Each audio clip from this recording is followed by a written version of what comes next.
15 मार्क्सचं session हे करूया. हाय weightage topics यामधले कुठले कुठले असतील, कुठले कुठले गो थ्रू करायचे आहे, लास्ट एंड रिव्हिजन. तर इलेक्ट्रिक फंडामेंटल्समध्ये जवळजवळ 3 ते 4 मार्क्सचे क्वेश्चन येऊ शकतात. बेसिक न्यूमरिकल्स यामध्ये येऊ शकतात. जसे की रेझिस्टन्स फाइंड आउट करा, किंवा तुम्हाला सर्किट दिला असेल त्याचा व्होल्टेज फाइंड आउट करा, करंट फाइंड आउट करा. करेक्ट. रेझिस्टन्स फाइंड आउट करा, इंडक्टन्सचे फॉर्म्युलेज जे आहेत, ठीक आहे, ते एकदा चेक करा. त्यानंतर कॅपॅसिटन्स कॅल्क्युलेशन कसे करतात, सिरीजमध्ये कसे आहे, पॅरललमध्ये कसे असतात, ठीक आहे. तर बेसिक फॉर्म्युलेज याचे बघा आणि कॅल्क्युलेशन्स कसे करतात एकदा हे चेक करा. त्यानंतर AC वर्सेस DC सप्लाय याचं एकदा डिफरन्शिएशन बघा. 3 फेज सिंगल फेज सप्लाय याचं एकदा डिफरन्शिएशन बघा. ॲप्लिकेशन्स बघा. मोस्टली JEEच्या एक्झामला ॲप्लिकेशन बेस्ड क्वेश्चन येतात इलेक्ट्रिकल इंजिनिअरिंगवरती. सो प्लीज काइंडली फोकस की तुम्ही ॲप्लिकेशन बेस्ड तुमचा रिव्हिजन करताना ओव्हरलुक असला पाहिजे. VI रिलेशनशिप एकदा तुम्ही बघा. Voltage and current relationship mostly numericals यामध्ये जास्त येतात, ते एकदा चेक करा. बेसिक फंडामेंटल इलेक्ट्रिकल फंडामेंटल्समध्ये मोस्टली तुमच्या ज्या टर्म्स वगैरे ज्या आहेत, ठीक आहे, युनिट्स वगैरे या गोष्टी विचारल्या जातात. 3 मार्क्स जरी तुम्ही पकडले तरी काही हरकत नाही. इलेक्ट्रिकल फंडामेंटल्सला एवढा वेटेज असू शकते. त्यानंतर सगळ्यात मेन टॉपिक्स आहे, जवळजवळ 3 ते 5 मार्क्स या टॉपिकवरती येतात, म्हणजे येतातच, कारण हा मेन टॉपिक कोर टॉपिक आहे. सबस्टेशनचे जे पार्ट्स आहेत त्यामध्ये तुम्ही CTPT ट्रान्सफॉर्मर्स असेल किंवा लाईटनिंग अरेस्टर्स असतील, ठीक आहे, तिथले अर्थिंग अरेंजमेंट्स असेल, ब्रेकर्स वगैरे असतील, तर या गोष्टींचा तुम्ही एकदा ओव्हरलुक करा. अर्थिंगमध्ये मोस्टली अर्थिंग कशी करतात, त्याच्या प्लेट्सचे डायमेन्शन्स कसे असतात, त्याचाही एकदा स्टडी करा. कलर कोड अर्थिंगचे कसे असतात, वायरचे कसे असतात, त्याचाही बघा. अर्थिंग किती रेसिडेन्शियलला किती पाहिजे, कमर्शियलला किती पाहिजे, ठीक आहे. तर याचाही तुम्ही व्हॅल्यूज चेक करा, ते तुम्हाला तेवढी मदत होईल.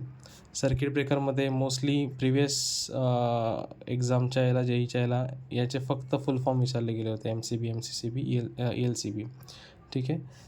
या एक्झाम्पला मे बी त्याचे ॲप्लिकेशन्स विचारले जाऊ शकतात की MCCB कुठे यूज होतो, ठीक आहे, MCB किती ॲम्पियरपर्यंत यूज केला जातो, त्यानंतर 63 ॲम्पियरच्या वरती MCCB कुठे यूज केला जातो, ELCB हा कुठे ॲप्लिकेशन वाईज यूज केला जातो, एकदा हे चेक करा. सर्किट ब्रेकर, CTPT ही ट्रान्सफॉर्मरचे टाईप्स आहेत, ते एकदा तुम्ही ओव्हरलुक करा.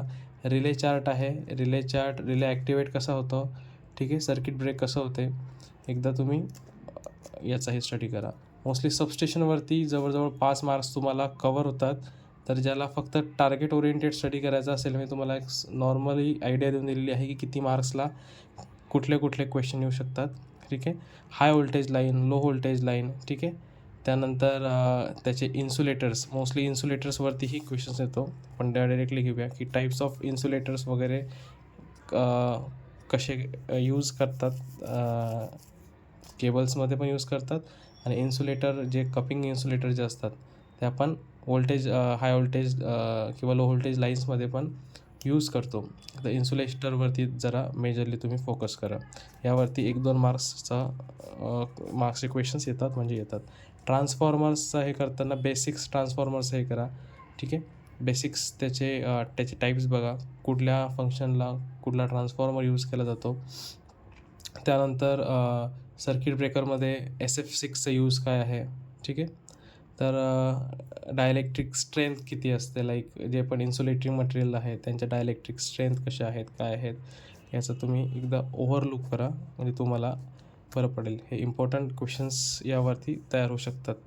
केबल जे नॉमेनक्लेचर्स एकदा बघा, वायरचं नॉमेनक्लेचर बघा, त्याचे कोड्स बघा, कुठलं कोड कशाला इंडिकेट करतं, ठीक आहे. मेजरली आता हा टॉपिक इलेक्ट्रिक इंडक्शन मोटरच्यावरती 2 क्वेश्चन्स येतात. 3 phase electric motor, squirrel cage आणि स्लिप वाऊंड रिंग मोटर याच्यावरती क्वेश्चन येतात, आणि त्याचे ॲप्लिकेशन्स यूज होतात. एलिव्हेटरला कुठली मोटर यूज होईल, हाय टॉर्कला कुठली मोटर यूज करायला पाहिजे, ठीक आहे. DC मोटर्स, कुठल्या DC मोटर्स आहेत, कुठल्या AC मोटर्स आहेत, याचं डिफरन्शिएशन तुम्हाला करता आलं पाहिजे. हाही टॉपिक इंडक्शन मोटर हा ॲप्लिकेशनवरती यूज होतो. JEE लेवलला इन डेप्थ क्वेश्चन विचारले जाणार नाही. मीडियम लेवलचे क्वेश्चन असू शकतात, इन डेप्थ जायची गरज नाही आहे. लास्ट रिसॉर्टला फक्त ॲप्लिकेशन्स बघा आणि जे पण इम्पॉर्टंट टॉपिक मी सांगतो आहे त्याच्यावरती ओव्हरलुक करा. मोटर कंट्रोल कशी करू शकतो आपण, ठीक आहे. हे एवढं काही इम्पॉर्टंट नाही आहे, पण केलं तर काही वेल अँड गुड, म्हणजे एक्स्ट्रा ॲडिशनल तुम्हाला त्याच्यामध्ये बेनिफिट होईल. बट ह्या मोटर करा म्हणजे करा, ह्याच्यामध्ये एकतर न्यूमरिकल येऊ शकते किंवा त्यामध्ये तुम्हाला थिअरॉटिकल कुठला तरी एक क्वेश्चन विचारला जाऊ शकतो. बट थेरी येण्याचे चान्सेस यावरती जास्त आहे, इन्सुलेटिंग मटेरियलवरती जास्त आहे आणि सबस्टेशनवरती तर खूपच जास्त आहे, ठीक आहे. एलिमिनेशन जर आपण स्टडी जर केला तर types of light, monochromatic, dichromatic, terms, त्याचे युनिट्स एलिमिनेशनचे, कॅन्डेला वगैरे, ठीक आहे. इंटेन्सिटी आपण फाइंड आउट कशी करतो, लाईट इंटेन्सिटी वगैरे त्याचे. लॅम्प्समध्ये जर बघितलं गेले तर मर्क्युरी वेपर लॅम्प, ठीक आहे, सोडियम वेपर लॅम्प, त्याच्यामध्ये मर्क्युरी वेपर लॅम्पचे कलर स्टार्टिंगला कुठला तयार होतो हा क्वेश्चन विचारला गेला होता. त्यानंतर LED, ठीक आहे, LCD, ठीक आहे, LED LCD, त्यानंतर CFL लॅम्प, हे याची डिफरंट पॅरामीटर्स आहे की जशी लाईफ, ठीक आहे. त्यानंतर ल्युमिनेशन किती आहे, ल्युमेन्स किती वॅटचे ल्युमेन्स आहे, ठीक आहे. ते हे क्वेश्चन्स यावरती लॅम्प्समध्ये तयार होऊ शकतात. तर फक्त यांचं डिफरन्शिएशन बघा चार्टमध्ये, तुम्हाला लक्षात येऊन जाईल.